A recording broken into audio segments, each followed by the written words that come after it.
नमस्कार दर्शक बंधु। आज हूँ जुलाई मास 4 तारिख शुक्रवार। आज दिन जाकर टॉप 20 गुरुत्वपूर्ण खबर उपर आसतु नजर पकाइबा। वीडियो को शेष पर्यंत देखंतु, मात्र किछि समय मध्य जानिपारे आज दिनर संपूर्ण खबर। ता पूर्व चैनल नुआ थिले चैनल को सब्सक्राइब करी रखंतु, एमिति प्रतिदिन लाटेस्ट न्यूज सर्वप्रथम देखिबा पाई। तेबे आसतु संपूर्ण खबर उपर नजर पकाइबा। आजिर प्रथम खबर, उच्च शिक्षा विभाग बड़ निष्पत्ति। पिला भल न पढ़िले कॉलेज पड़िबो ताला। राज्य नुआ शिक्षा वर्ष आरंभ सरकार बड़ निष्पत्ति। खराब प्रदर्शन करुवा किंबा पिला होउनथिबा डिग्री कॉलेज गुड़िक बंद कर सरकारी अनुदान प्राप्त घरे वृत्तिगत पाठ्यक्रम शिक्षा प्रदान करुवा जे कौनसी भी कॉलेज जदि छात्र छात्री उपस्थान कम रहुछि किंबा लगातार खराब प्रदर्शन होउछि, सेही अनुष्ठान रे ताला पकाइबो उच्च शिक्षा विभाग। एने उच्च शिक्षा विभाग उच्च क्षमता संपन्न कमिटी एभली निष्पत्ति होइछि। यह सहित 3 ରୁ 4ଟି शिक्षा वर्ष में सीट खाली पड़े संपृक्त कॉलेज को भी बंद कर दिज्व उल्लेख कर उच्च शिक्षा विभाग उच्च क्षमता संपन्न कमिटी एभली निष्पत्ति निया जाइछि। परवर्ती खबर, केंद्र सरकारी कर्मचारी खुशी खबर, कारण मोदी सरकार पुणी थर एक बड़ उपहार देवाक जाउछंती। केंद्रीय कर्मचारी माने जुलाई 2025 रु 4% डीए वृद्धि करेंगे।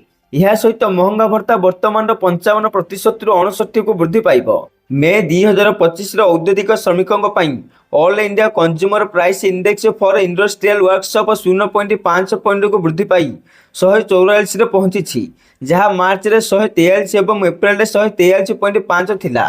तेणु यही कारण महंगा भत्ता 4% वृद्धि करने को निष्पत्ति नियाଯାଇपारे। जदि सूचकांक यही गतिर वृद्धि पाइबा जारी रहे एवं जून रे 144.5 रे पहुंची जाए, तेबे एआईसीपीआई आईडब्ल्यू 12 मार्च हाराहारी प्राय 144.70 पहुंचवा आशा करा जाउछि। परवर्ती खबर, 8 रे राज्य बीजेपी सभापति घोषणा। सेपटे दीर्घ दिन धरी लगी रही कल्पना जल्पनार अंत घटी। दीर्घ दिन हेब राज्य बीजेपी सभापति चयन को नहीं लगी रही आशंकार पूर्णछेद पड़ी। जुलाई मास 8 तारिख में राज्य बीजेपी सभापति चयन हेब। एने सभापति निर्वाचन प्रक्रिया आरंभ हो जाइछि।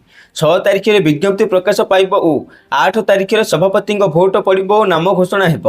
एने बीजेपी सांसद तथा राज्य बीजेपी निर्वाचन अधिकारी प्रताप चंद्र षडंगी सूचना दैछंती।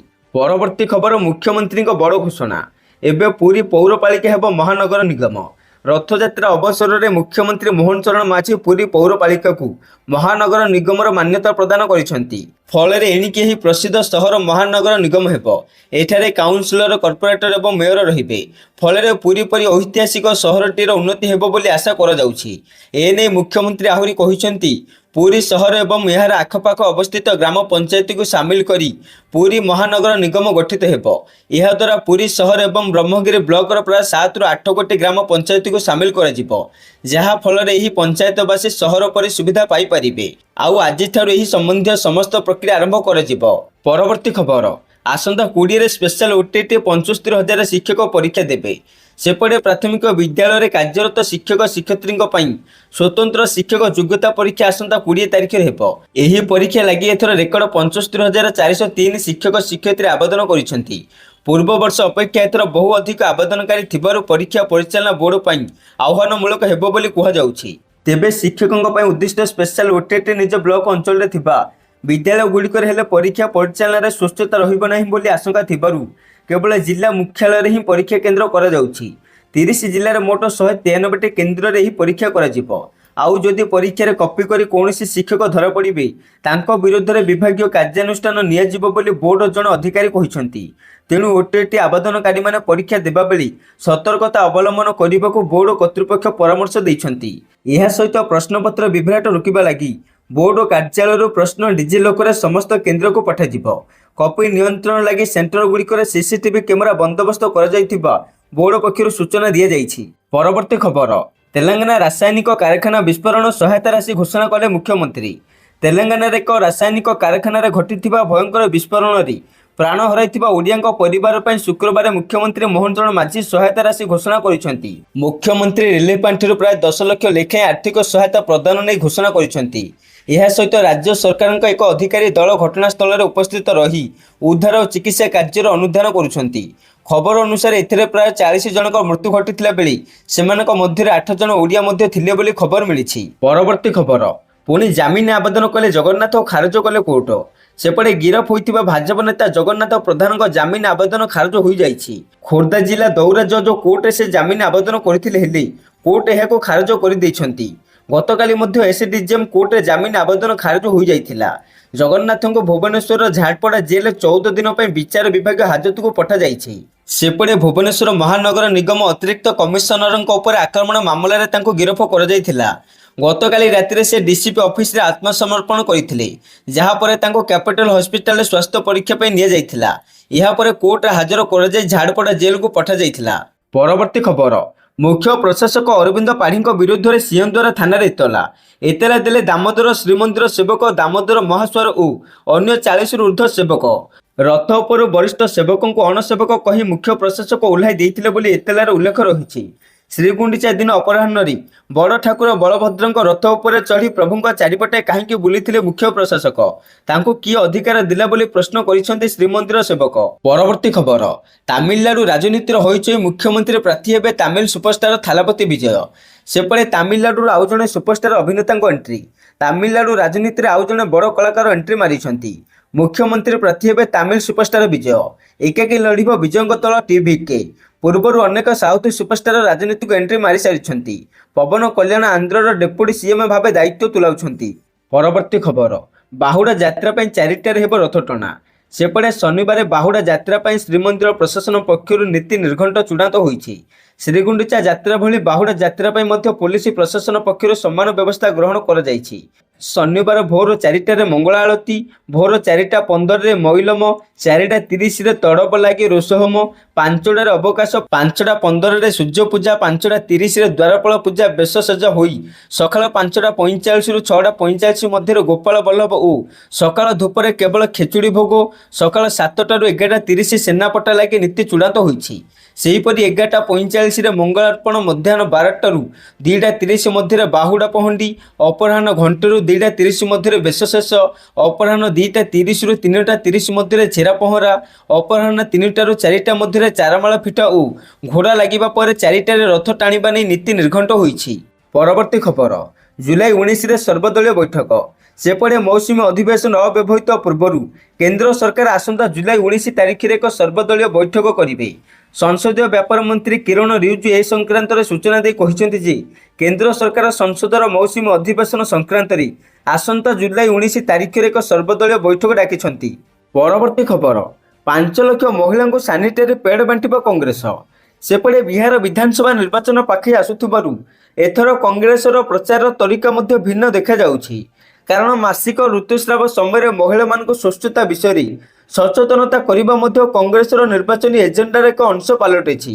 ଆଉ ଏଥିପାଇଁ କଂଗ୍ରେସ ଏକ ସ୍ୱତନ୍ତ୍ର ଅଭିଯାନ ଆରମ୍ଭ କରିଛି, ଯେଉଁଥିରେ ରାଜ୍ୟର ପ୍ରାୟ 5 ଲକ୍ଷ ମହିଳାଙ୍କୁ ସାନିଟାରୀ ପ୍ୟାଡ୍ ବଣ୍ଟନ କରାଯିବ। ହେଲେ ସାନିଟାରୀ ପ୍ୟାଡ୍ ଥିବା ପ୍ୟାକେଟରେ ରହିଛି ରାହୁଲ ଗାନ୍ଧୀଙ୍କ ଫଟୋ, ଯାହାକୁ ବିରୋଧ କରିଛି ବିଜେପି। ସାନିଟାରୀ ପ୍ୟାକେଟରେ ପୁରୁଷଙ୍କ ଫଟୋ ରଖିବା ମହିଳାଙ୍କ ପ୍ରତି ଅପମାନ ବୋଲି କହିଛି ଦଳ। ପରବର୍ତ୍ତୀ ଖବର, ରେଳ ଯାତ୍ରୀଙ୍କ ପାଇଁ ଖୁସି ଖବର। କାରଣ ଟ୍ରେନରେ 80 ଟଙ୍କା ଏବଂ ଷ୍ଟେସନରେ 70 ଟଙ୍କାରେ ମିଳିବ ଶାକାହାରୀ ଭୋଜନ। ତେଣୁ ଏହାକୁ ଦୃଷ୍ଟିରେ ରଖି ରେଳ ମନ୍ତ୍ରାଳୟ ଏହାର ଅଫିସିଆଲ ଏକ୍ସ ଆକାଉଣ୍ଟରେ ଭେଜ୍ ମିଲ୍ର ମୂଲ୍ୟ ଏବଂ ଏହାର ସମ୍ପୂର୍ଣ୍ଣ ମେନୁ ସେୟାର କରିଛି, ଯେଉଁଥିରେ ଷ୍ଟେସନରେ ଉପଲବ୍ଧ ଭେଜ୍ ମିଲ୍ର ମୂଲ୍ୟ 70 ଟଙ୍କା ଏବଂ ଟ୍ରେନରେ ଏହାର ମୂଲ୍ୟ 80 ଟଙ୍କା ରହିବ। ରେଳ ମନ୍ତ୍ରାଳୟ କହିଛି ଯେ ଭେଜ୍ ମିଲ୍ ମେନୁରେ ଭାତ 150 ଗ୍ରାମ, ଡାଲି କିମ୍ବା ସାମ୍ବର 150 ଗ୍ରାମ, ଦହି 80 ଗ୍ରାମ, 2ଟି ପରଟା କିମ୍ବା 4ଟି ରୁଟି 100 ଗ୍ରାମ, ତରକାରୀ 100 ଗ୍ରାମ ଏବଂ ଗୋଟିଏ ପ୍ୟାକେଟରେ ଆଚାର 12 ଗ୍ରାମ ମଧ୍ୟ ରହିଛି। ଆଉ ଯଦି ରେଳ ଷ୍ଟେସନରେ କିମ୍ବା ଟ୍ରେନରେ ଆପଣଙ୍କର ଯାତ୍ରା ସମୟରେ ଆପଣଙ୍କୁ କୁହାଯାଏ ଯେ ଭେଜ୍ ମିଲ୍ର ମୂଲ୍ୟ ଅଧିକ ଅଛି କିମ୍ବା ଏହାର ମେନୁରେ ଖାଦ୍ୟ ସାମଗ୍ରୀର ସଂଖ୍ୟା କମ୍ ଅଛି, ତେବେ ଆପଣ ରେଳବାଇର ଏହି ଟୁଇଟ୍ ରେଷ୍ଟୁରାଣ୍ଟ କିମ୍ବା ପ୍ୟାଣ୍ଟ୍ରି କର୍ମଚାରୀଙ୍କୁ ଦେଖାଇ ପାରିବେ। ଯଦି ଏହାପରେ ମଧ୍ୟ କର୍ମଚାରୀ ରାଜି ନ ହୁଅନ୍ତି, ତେବେ ଆପଣ ରେଳବାଇର 139 ନମ୍ବରରେ ଅଭିଯୋଗ କରିପାରିବେ। ପରବର୍ତ୍ତୀ ଖବର, ଚଳନ୍ତା ଟ୍ରେନରେ ଲାଗିଲା ନିଆଁ, ଯାତ୍ରୀଙ୍କ ମଧ୍ୟରେ ଆତଙ୍କ। କର୍ଣ୍ଣାଟକରେ ଏକ ବଡ଼ ରେଳ ଦୁର୍ଘଟଣା ଟଳି ଯାଇଛି। ସୂଚନା ଅନୁସାରେ ଉଦୟପୁର ଅଭିମୁଖେ ଯାଉଥିବା ହମସଫର ଏକ୍ସପ୍ରେସର ଇଞ୍ଜିନରେ ହଠାତ୍ ନିଆଁ ଲାଗିଯାଇଥିଲା। ଏହି ଘଟଣା ସେତେବେଳେ ଘଟିଥିଲା ଯେତେବେଳେ ଟ୍ରେନଟି ବେଙ୍ଗାଲୁରୁ ଗତି କରୁଥିଲା। ଏହି ଘଟଣାର ଏକ ଭିଡ଼ିଓ ସୋସିଆଲ ମିଡ଼ିଆରେ ଦ୍ରୁତ ଗତିରେ ଭାଇରାଲ ହେଉଛି, ଯେଉଁଥିରେ ଟ୍ରେନର ଇଞ୍ଜିନରୁ ଧୂଆଁ ଏବଂ ନିଆଁର ଜ୍ୱାଳା ସ୍ପଷ୍ଟ ଦେଖାଯାଉଛି। ଆଉ ଏହାକୁ ଦେଖି ଯାତ୍ରୀଙ୍କ ମଧ୍ୟରେ ଆତଙ୍କ ଖେଳି ଯାଇଥିଲା। ପରବର୍ତ୍ତୀ ଖବର, ଚିଟଫଣ୍ଡକୁ ନେଇ ମୁଖ୍ୟମନ୍ତ୍ରୀଙ୍କ ବଡ଼ ଘୋଷଣା। ରାଜ୍ୟରେ ନୂଆ ସରକାର ଆସିବା ପରେ ମୁଖ୍ୟମନ୍ତ୍ରୀ ଶ୍ରୀ ମୋହନ ଚରଣ ମାଝୀଙ୍କ ନିର୍ଦ୍ଦେଶରେ ଚିଟ୍‌ଫଣ୍ଡ ଟଙ୍କା ଫେରସ୍ତ ପ୍ରକ୍ରିୟାକୁ ସରଳୀକୃତ ଏବଂ ଜିଲ୍ଲା ସ୍ତରକୁ ବିକେନ୍ଦ୍ରୀକରଣ କରାଯାଇଛି। ଆଉ ଏହାଦ୍ୱାରା ଟଙ୍କା ଫେରସ୍ତ ପ୍ରକ୍ରିୟାକୁ ତ୍ୱରାନ୍ୱିତ କରାଯାଇ ଗତ 1 ବର୍ଷ ମଧ୍ୟରେ ରାଜ୍ୟ ସରକାର 1,26,137 ଜଣ କ୍ଷୁଦ୍ର ଜମାକାରୀଙ୍କୁ 47.07 କୋଟି ଟଙ୍କା ଫେରସ୍ତ କରିସାରିଛନ୍ତି। ଆଉ ଆସନ୍ତା 3 ରୁ 4 ମାସ ମଧ୍ୟରେ ଆଉ 5 ଲକ୍ଷ କ୍ଷୁଦ୍ର ଜମାକାରୀଙ୍କୁ ଅର୍ଥ ଫେରସ୍ତ କରିବା ପାଇଁ ମୁଖ୍ୟମନ୍ତ୍ରୀ ଶ୍ରୀ ମାଝୀ ନିର୍ଦ୍ଦେଶ ଦେଇଛନ୍ତି। ପରବର୍ତ୍ତୀ ଖବର, 2 ସହରର ନାମ ପରିବର୍ତ୍ତନ କଲେ ସରକାର। ସେପଟେ କର୍ଣ୍ଣାଟକ ଓ କଂଗ୍ରେସର ଅଶାନ୍ତି ମଧ୍ୟରେ ରାଜ୍ୟର ସିଦ୍ଧରମୟା ସରକାର ବୁଧବାର 2ଟି ସହରର ନାମ ପରିବର୍ତ୍ତନ କରିବାକୁ ନିଷ୍ପତ୍ତି ନେଇଛନ୍ତି। ମୁଖ୍ୟମନ୍ତ୍ରୀ ସିଦ୍ଧରମୟା ଘୋଷଣା କରିଛନ୍ତି ଯେ ଏବେଠାରୁ ବେଙ୍ଗାଲୁରୁ ଗ୍ରାମୀଣ ଜିଲ୍ଲାକୁ ବେଙ୍ଗାଲୁରୁ ଉତ୍ତର ଏବଂ ବାଗେପାଲିକୁ ଭାଗ୍ୟନଗର ନାମ ଦିଆଯାଇଛି। ତେବେ ପୂର୍ବରୁ କର୍ଣ୍ଣାଟକ ସରକାର ମେ 2025ରେ ରାମନଗର ଜିଲ୍ଲାକୁ ବେଙ୍ଗାଲୁରୁ ଦକ୍ଷିଣରେ ପରିବର୍ତ୍ତନ କରିଥିଲେ। ଆଉ ସେପଟେ ଉପମୁଖ୍ୟମନ୍ତ୍ରୀ ଡିକେ ଶିବକୁମାର ଏହି ଜିଲ୍ଲାର ନାମ ପରିବର୍ତ୍ତନ କରିବାକୁ ପ୍ରସ୍ତାବ ଦେଇଥିଲେ। ପରବର୍ତ୍ତୀ ଖବର, ଚୀନଠାରୁ J-10C ଯୁଦ୍ଧ ବିମାନ କିଣିବ ଇରାନ। ସେପଟେ 12 ଦିନ ଯୁଦ୍ଧରେ ଇସ୍ରାଏଲ ଓ ଆମେରିକାର ଘାତକ ଆକ୍ରମଣରେ ଇରାନର ଯୁଦ୍ଧ ବିମାନଗୁଡ଼ିକ କୌଣସି ପ୍ରକାର ସାମ୍ନା କରିପାରିନଥିଲା। ଏଣୁ ନିଜର ଆକାଶ ବାହିନୀର କ୍ଷମତା ବୃଦ୍ଧି କରିବା ଲକ୍ଷ୍ୟରେ ପୁରାତନ ଯାନ୍ତ୍ରିକ କୌଶଳରେ ନିର୍ମିତ ଯୁଦ୍ଧ ବିମାନଗୁଡ଼ିକୁ ବଦଳାଇ ଚୀନ ନିର୍ମିତ ଚିଙ୍ଗୁଡୁ J-10 ଯୁଦ୍ଧ ବିମାନ କିଣିବାକୁ ଇରାନ ମନସ୍ଥ କରିଛି। ଏଣୁ ନିଜର ଆକାଶ ବାହିନୀର କ୍ଷମତା ବୃଦ୍ଧି କରିବା ଲକ୍ଷ୍ୟରେ ପୁରାତନ ଯାନ୍ତ୍ରିକ କୌଶଳରେ ନିର୍ମିତ ଯୁଦ୍ଧ ବିମାନଗୁଡ଼ିକୁ ବଦଳାଇ ଚୀନ ନିର୍ମିତ ଚେଙ୍ଗୁଡୁ J-10 ଯୁଦ୍ଧ ବିମାନ କିଣିବାକୁ ଇରାନ ମନସ୍ଥ କରିଛି। ପରବର୍ତ୍ତୀ ଖବର, ମାଇକ୍ରୋସଫ୍ଟ ପୁଣି ଥରେ ବଡ଼ ଧରଣର ଛଟେଇ ଘୋଷଣା କରିଛି। ସିଆର୍‌ଟି ଟାଇମ୍ସର ଏକ ରିପୋର୍ଟ ଅନୁଯାୟୀ କମ୍ପାନୀ ଏହାର ମୋଟ ବିଶ୍ୱସ୍ତରୀୟ କର୍ମଚାରୀଙ୍କ ପ୍ରାୟ 4% ଅର୍ଥାତ୍ ପ୍ରାୟ 9,000 କର୍ମଚାରୀଙ୍କୁ ଛଟେଇ କରିବାକୁ ଯାଉଛି। ଏହାକୁ 2023 ପରେ କମ୍ପାନୀର ସବୁଠାରୁ ବଡ଼ ଛଟେଇ ବୋଲି କୁହାଯାଉଛି। ଜୁନ୍ 2024 ସୁଦ୍ଧା ମାଇକ୍ରୋସଫ୍ଟ ପ୍ରାୟ 2,28,000 କର୍ମଚାରୀଙ୍କୁ ନିଯୁକ୍ତି ଦେଇଥିଲା। ତଥାପି ଏହି ନୂତନ ଛଟେଇକୁ ନିଶ୍ଚିତ କରିବା ପାଇଁ କମ୍ପାନୀ ରୟଟର୍ସଙ୍କ ପ୍ରଶ୍ନର ଉତ୍ତର ଦେଇନାହିଁ।